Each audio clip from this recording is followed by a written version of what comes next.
Minute, एक second. 149 ची notice मध्ये कुठे लिहिलंय की तुम्ही बाहेर पडू नका असं? वाचा ती नोटीस, वाचा 149 ची. मला असं वाटतं आपण बातम्या पण करण्यापूर्वी पहिले कायदा समजून घेतला. 149 नोटीस मध्ये असं म्हटलं होतं की तुमच्यामुळे जर कायदा सुव्यवस्थेचा प्रश्न निर्माण झाला तर तुम्हाला त्याच्यावर जबाबदार धरण्यात. कायदा सुव्यवस्थेचा प्रश्न निर्माण झाला होता का? तर नव्हता का? मग जबाबदार तुम्ही कशासाठी धरलं आम्हाला? कशासाठी आमच्यावर? बरं, आपण आपल्यापैकी कोण होतं मला माहित नाही त्या दिवशी, तुम्ही होता. मी पोलिसांना स्पष्ट विचारलं तेव्हा तुम्ही मला डिटेन करताय का? चला. संदीपजी, आज पहाटेच राज ठाकरेंनी ट्विट केलंय की दौरा तुर्तास स्थगित आहे. काय अर्थ काढावा? मला असं वाटतं या संदर्भातली भूमिका सन्माननीय राजसाहेब ठाकरे पुण्याची जी सभा आहे त्या सभेमध्ये स्पष्ट करतील आणि जे त्यांना सांगायचे त्या सभेमध्ये स्वतः सन्माननीय राजसाहेब ठाकरे. त्यांच्या स्वास्थ्याबद्दल अनेक चर्चा होत आहेत, त्यांचं ऑपरेशन होणार आहे. मला असं वाटतं आपण रविवारपर्यंत थांबावं. रविवारी सन्माननीय साहेब स्वतः या सगळ्या गोष्टींबद्दल बोलणार आहे. संजय राऊत यांनी म्हटलेलं आहे की त्यांचा एक मदत कक्ष आहे जे वाराणसी आणि अयोध्येला जाणार आहेत. त्यांच्यासाठी मदत, आम्हाला मदत मागितली असती तर आम्ही मदत केली असती. आमचे नगरसेवक रात्रीच्या रात्री सोडणारे, आम्हाला काय मदत करणार? त्यांचं हेही म्हणणं आहे की कुठेतरी केंद्र सरकार भाजप जाणीवपूर्वक महाराष्ट्रातल्या नेतृत्वाचा उपयोग करतं. मला असं वाटतं ज्यांनी आमचे रातोरात नगरसेवक चोरले, आमच्या कार्यकर्त्यांना जेलमध्ये टाकण्याचा आटोकाट प्रयत्न केला, आमच्या महाराष्ट्र सैनिकांना 14 दिवस तडीपाऱ्या लावल्या, त्यांच्याकडनं आम्ही सहकार्याची अपेक्षा ठेवावी का? म्हणजे तुम्ही असतात तरी तुम्ही ठेवली असते का? मला सांगा. संदीपजी, 16 दिवस संदीप देशपांडे, संतोष धुरे आणि संतोष तुमचे साळी जे आहेत त्यांच्यावर कारवाई, गुन्हा दाखल आणि सगळ्या गोष्टी सुरू होतं. 16 दिवसानंतर तुम्ही मुंबईत परतलेला आहे. एकंदरीत हा सगळं काय नेमकं घडलं, घटना असेल किंवा असेल, सगळे संदर्भ काय? सर्वात प्रथम आपल्या सर्वांचे मी खूप मनपूर्वक आभार मानतो.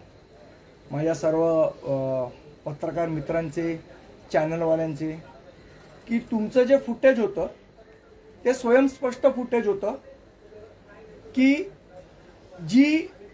जो गुन्हा आमच्यावर दाखल केला तो गुन्हा खोटा गुन्हा होता आणि त्या खोट्या गुन्ह्यासाठी अख्खे महाराष्ट्रातले पोलीस आम्हाला शोधत होते.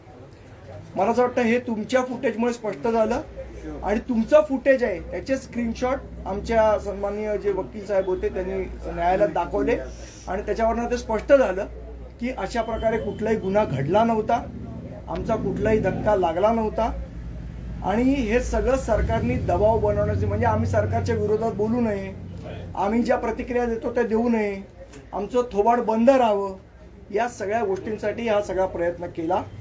पण मला असं वाटतं आमचा कायद्यावर आणि न्यायालयावर संपूर्ण विश्वास होता आणि त्याप्रमाणे आम्हाला न्याय मिळाला. एका महिला पोलिसाला धक्काबुक्की करणं, एका पीआयच्या पायावरून गाडी घालणं, याचबरोबर हेतुपुरस्सर हा सगळा प्रकार तुम्ही घडवून आणला असा होता. 353 आहे, अनेक कलम लावण्यात आलेले. बघा, कलम तर त्या नवनीत राणा मॅडमवर राजगृहाचं पण लावलं. कलम लावायला काही सगळ्या गोष्टी लागत नाही, मनाला येईल ती कलम लावू शकतात. शेवट सरकार त्यांचं आहे. माझ्या मनात आलं उद्या मी 302चं कलम लावेन, उद्या तुम्ही अजून 376चं कलम लावाल. कलम लावायला काय? पण जे कलम तुम्ही लावताय तशी घटना घडली आहे का? मला वाटतं आपल्यापैकी कोण उपस्थित होतात त्या दिवशी? सगळेच होतात. माझा तुम्हाला नम्रपणे एक प्रश्न आहे, खरोखर आमचा धक्का लागला का? तुम्ही उत्तर द्या मला. तुम्ही म्हणालात ना आत्ता या क्षणी धक्का लागला, संदीप देशपांडे राजकारण सोडायला तयार आहे. पण मनावर हात ठेवून सांगा, तुम्ही सगळे पत्रकार तिथे उपस्थित होता आणि माझ्याकडे एका न्यूज चॅनलचं फुटेज आहे, त्याचे स्क्रीनशॉट काढलेले आहेत आम्ही. त्या फुटेज मध्ये स्पष्ट दिसते. मिल स्पेशल नाव काय त्यांचं? बेलोसे. ते बेलोसे साहेब त्या कसार साहेबांच्या पाठी होते आणि त्या बेलोसेंच्या पाठी त्या महिला अधिकारी होत्या आणि त्या बेलोसेंचा धक्का त्याला लागला. हे माझ्याकडे याचा फोटो आहे, फोटो. असं असताना सरकारने दबाव बनवून, पोलीस स्टेशनवर दबाव बनवून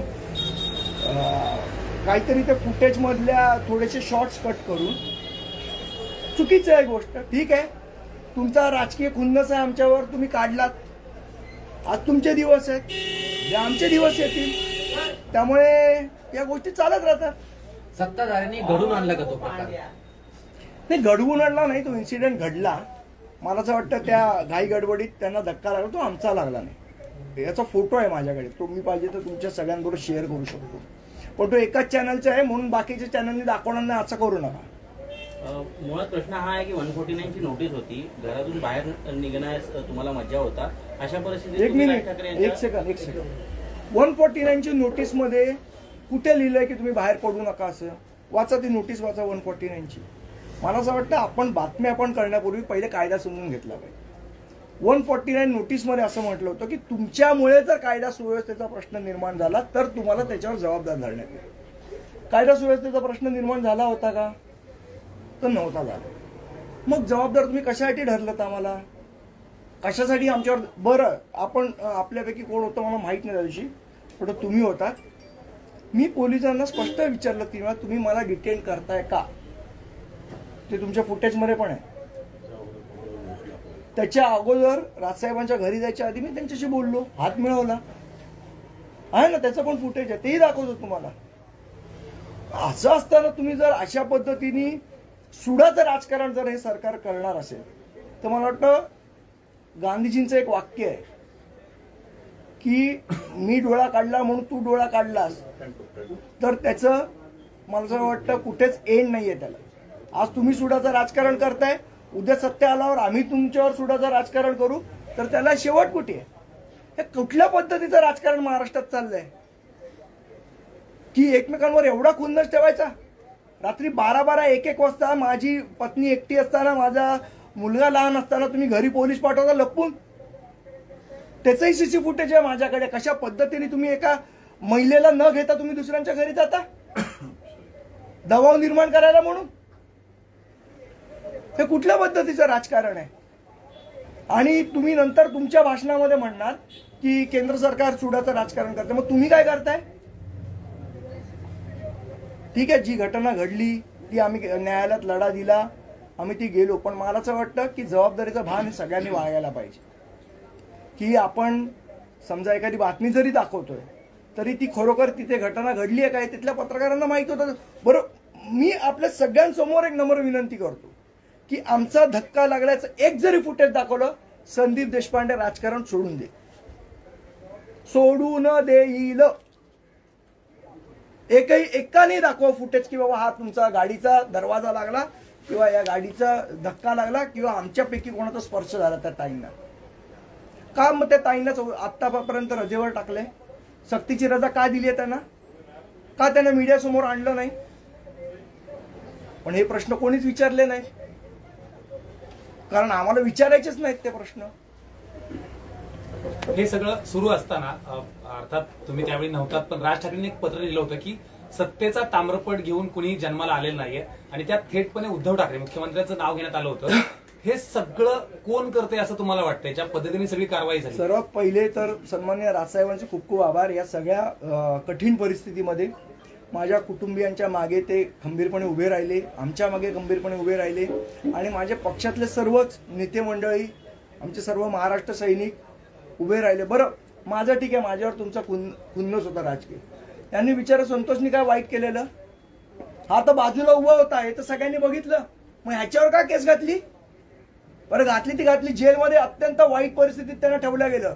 म्हणजे एका राजकीय आता राजकीय गुन्हा होता, याला तुम्ही खुनी लोकांच्या बॅरकमध्ये ठेवता त्रास द्यायला म्हणून. अट्टल गुंडांच्या बॅरकमध्ये ठेवता तुम्ही आमच्या संतोष साळीला, शाखाध्यक्षाला.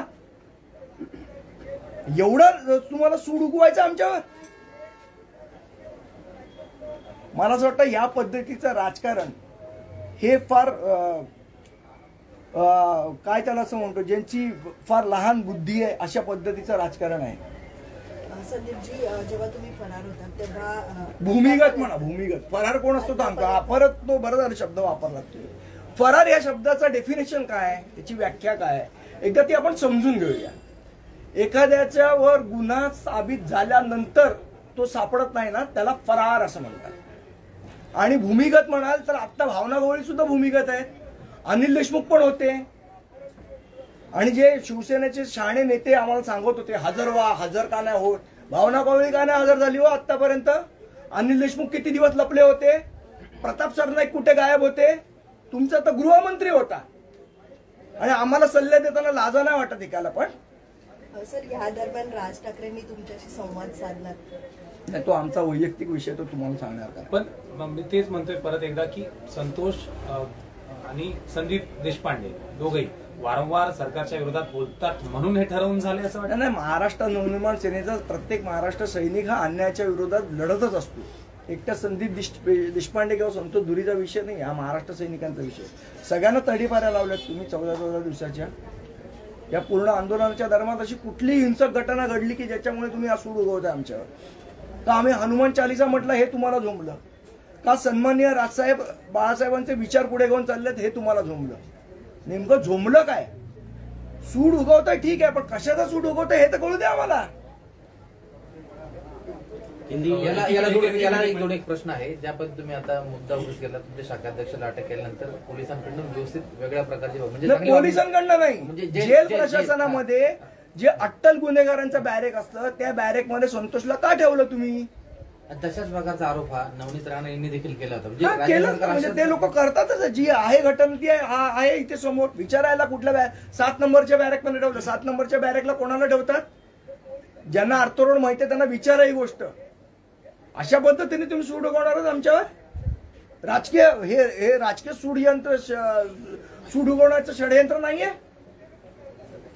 एकीकडे महाविकास आघाडी म्हणते की भाजप सरकार, केंद्रातील भाजप सरकार सुडाचं राजकारण करतं आणि इकडे तुम्ही म्हणताय की इथलं महाविकास आघाडी सरकार राजकारण करतंय. तुम्ही कसं पाहता याकडे? मी आता तुम्हाला सांगितलं काय काय केलं ते. त्याच्यावर तुम्ही कसं पाहता ते सांगा मला. संदीप, फक्त दोघांसाठी जी माहिती तुमच्यापर्यंत देखील आहे आणि संपूर्ण यंत्रणा अगदी टॉप. नाही, आम्हाला पोलिसांविषयी काही तक्रार नाही. ते त्यांचं काम करत होते आणि त्यांनी त्यांचं काम केलंच पाहिजे.